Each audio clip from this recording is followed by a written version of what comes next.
Je dis, comme je l'ai dit, on est en train de voir une série d'enseignements sur l'onction du Saint-Esprit.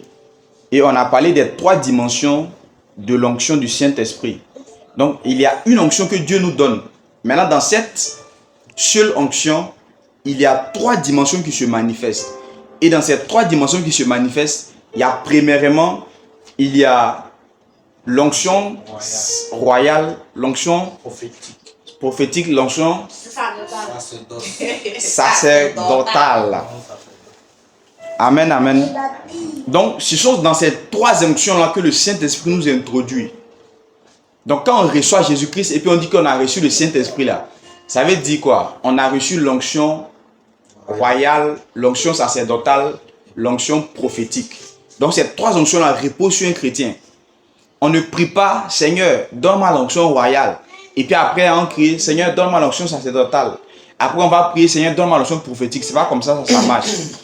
C'est le Saint-Esprit seulement. Dès qu'il vient sur nous là, on reçoit les 3. Maintenant, on cherche à découvrir cela pour pouvoir les manifester parce que ça y est en nous. Parce que c'est le Saint-Esprit qui oint de l'onction royale, c'est le Saint-Esprit qui oint de l'onction prophétique, c'est le Saint-Esprit qui oint de l'onction sacerdotale. Il n'y a pas autre Saint-Esprit qui va venir nous donner l'onction prophétique, autre Saint-Esprit qui va venir nous donner. Non, c'est le même esprit. Amen, amen. C'est pour ça que nous sommes baptisés d'un seul baptême. C'est pour ça que quand on parle du baptême là, ça parle au fait de lorsque Christ vient sur nous, lorsque Christ nous oint. Donc on est oint d'une seule onction, mais cette seule onction se manifeste dans 3 dimensions. Amen, amen. Voilà. Et on allait parler aussi après les 7 caractéristiques aussi également. Ou bien ces 7 caractéristiques. Donc, aujourd'hui, on va parler de l'onction sacerdotale. Amen, amen. Amen. Donc, on a vu l'onction royale. On ne va pas revenir là-dessus. J'espère que vous avez compris. Qu'est-ce que l'onction royale fait premièrement quand l'onction royale vient sur un chrétien? Qu'est-ce que ça fait premièrement?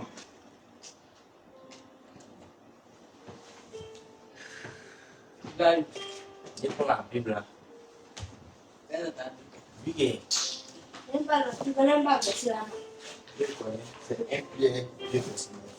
Donc, retenez. Ce qu'on dit là, retenons ça pour que ça puisse nous aider.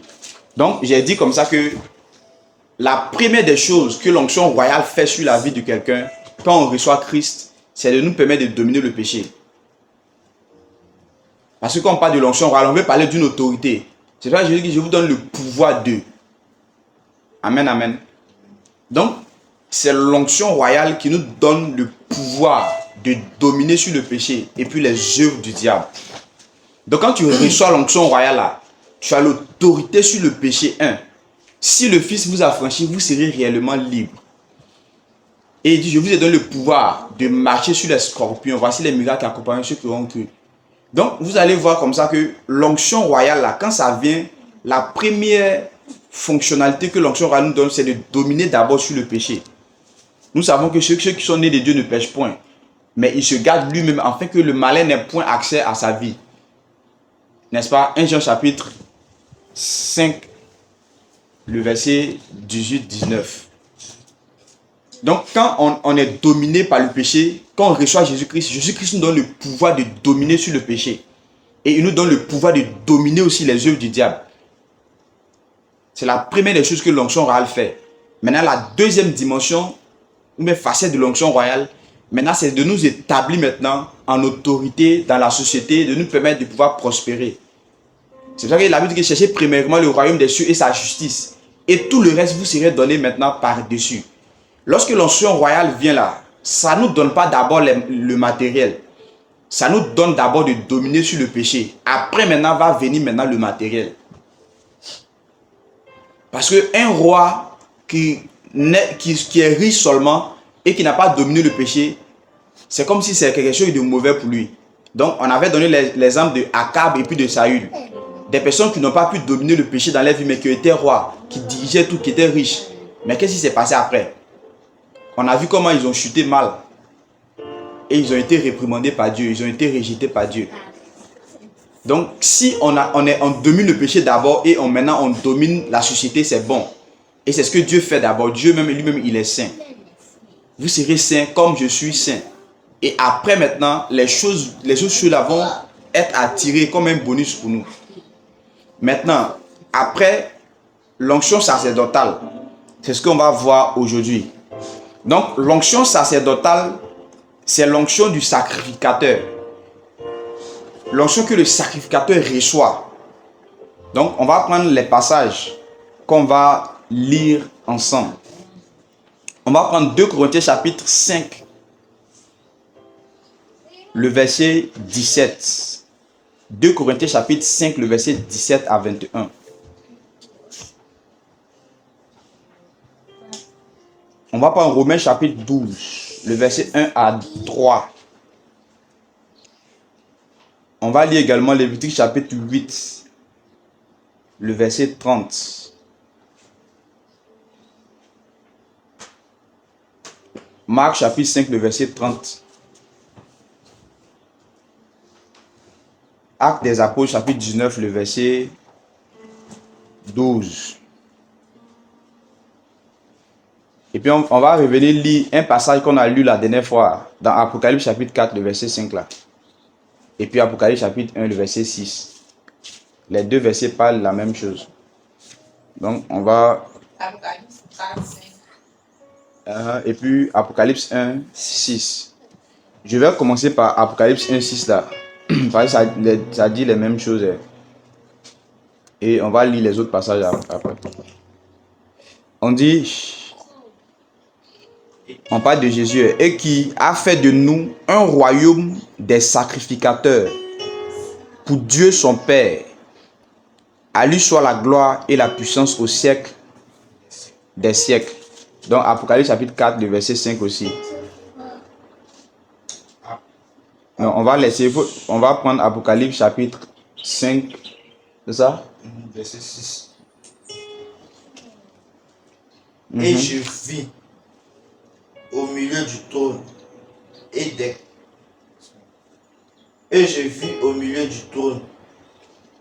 4 êtres vivants.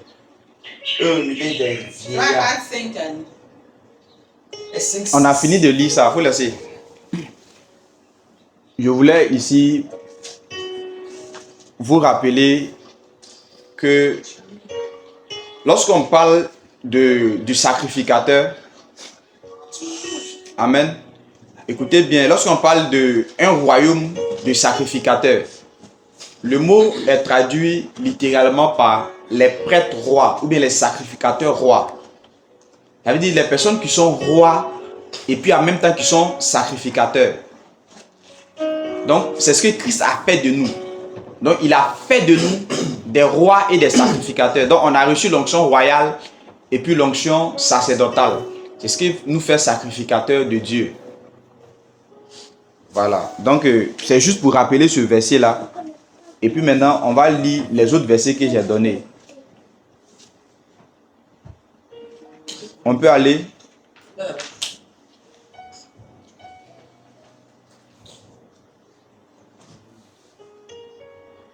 On peut aller. 2 Corinthiens. Vous en avez prié, regardez pas ça. 2 Corinthiens. Verset 5, 17. 5.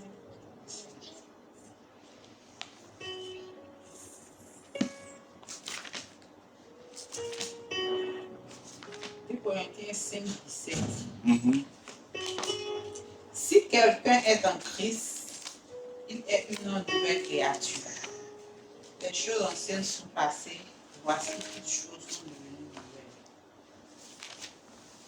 nouvelles. Et tout, je continue. Oui.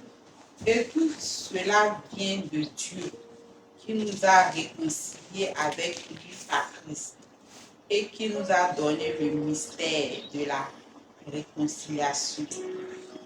Car Dieu était en Christ, réconciliant le monde avec lui-même, en n'imputant point aux hommes leurs offenses, et il a mis en nous la parole de la réconciliation. Nous faisons donc les fonctions d'ambassadeurs pour Christ, comme si Dieu exhortait par nous. Nous vous nous supplions au nom de Christ, soyez réconciliés avec Dieu. Celui qui n'a point connu le péché, il l'a fait devenir péché pour nous, afin que nous devenions en lui justice de Dieu. Amen. Amen. Donc ici, on voit clairement la Bible parler de la réconciliation ou le ministère de la réconciliation pour amener les hommes à se réconcilier avec Dieu. Donc Dieu maintenant, il passe par nous. Comme nous sommes des ambassadeurs, ces ambassadeurs, il passe par nous maintenant pour réconcilier le monde avec lui-même. Comme il a été en Christ pour réconcilier aussi le monde avec lui. Donc quand on reçoit Jésus-Christ, on fait fonction d'ambassadeur. Donc étant ambassadeur, qu'est-ce qui se passe? Dieu exhorte par nous à réconcilier le monde avec lui. Écoutez bien, parce que la fonction du sacrificateur, c'est d'amener au fait les hommes à être en contact avec Dieu. Donc le sacrificateur, lui, il faisait de... C'est comme s'il était l'intermédiaire entre Dieu et les hommes. Mais ce que on a vu autrefois, le roi, lui, il est intermédiaire entre Dieu et les institutions. Donc le roi, il gouverne avec la sagesse de Dieu, les institutions, les nations, c'est-à-dire ce qui régit la société. Maintenant, l'onction du sacrificateur, quand ça vient chez nous, ça nous permet de pouvoir réconcilier les hommes. Ça ne touche pas les institutions d'abord. Les hommes avec Dieu. Donc, étant ambassadeur de Christ, partout où nous sommes, où Dieu va nous mettre, c'est-à-dire on fait fonction d'ambassadeur, c'est-à-dire de réconcilier le monde avec Dieu. Donc ta présence dans un lieu, c'est la présence d'une ambassade pour réconcilier le monde ou bien les hommes avec Dieu. Donc étant sacrificateur, l'onction du sacrificateur, c'est ce qui se fait. Et quand on va dans l'Ancien Testament, on voit comment le sacrificateur se comportait. Il prenait les péchés du peuple, on mettait ça dans un bouc qui était le sacrifice d'expiation pour le péché du peuple. Donc, il était en quelque sorte l'intermédiaire, c'est-à-dire c'est quelqu'un qui gère au fait, qui essaie de ramener un peu le peuple vers Dieu, mais toujours par un sacrifice. Donc, nous aussi également, c'est comme ça on fait. Par le sacrifice de Jésus qu'on a reçu, on vient, on dit, les gens, envoyez vos péchés. On prend, on met dans le sang de Christ et puis on offre à Dieu. Et le pont de séparation, dans Ésaïe chapitre 58, on dit comme ça que, 58 mais 59, on dit que il y a un pont entre nous et puis Dieu. Et c'est le péché qui fait cela. Selon cette limitation, c'est le péché qui fait. Donc quand Christ vient, il ôte le péché et il se donne à la croix pour être victime expiatoire. Une victime expiatoire. Donc il expie le péché, il fait disparaître le péché. C'est-à-dire il enlève cette séparation-là. Donc on est réconcilié. Donc quand on prêche l'évangile, on apporte au fait les gens à se réconcilier avec le Seigneur par le sacrifice de Jésus-Christ. Donc il y a cette onction-là qui est sur chaque chrétien, qui nous donne la capacité de pouvoir réconcilier le monde avec le Seigneur. Amen, amen. Donc, on peut lire les autres versets que j'ai donnés. Romains chapitre 12. Romains chapitre 12, avec le verset 1. Je vous exhorte donc, frères, par la compassion de Dieu, à offrir vos corps comme un sacrifice vivant, saint, agréable à Dieu, ce qui sera de votre part un culte raisonnable. Au verset 2, ne vous conformez pas au siècle présent, mais soyez transformés par le renouvellement de l'intelligence, afin que vous discerniez quelle est la volonté de Dieu, ce qui est bon, agréable et parfait. Verset 3, par la grâce qui m'a été donnée, je dis à chacun de vous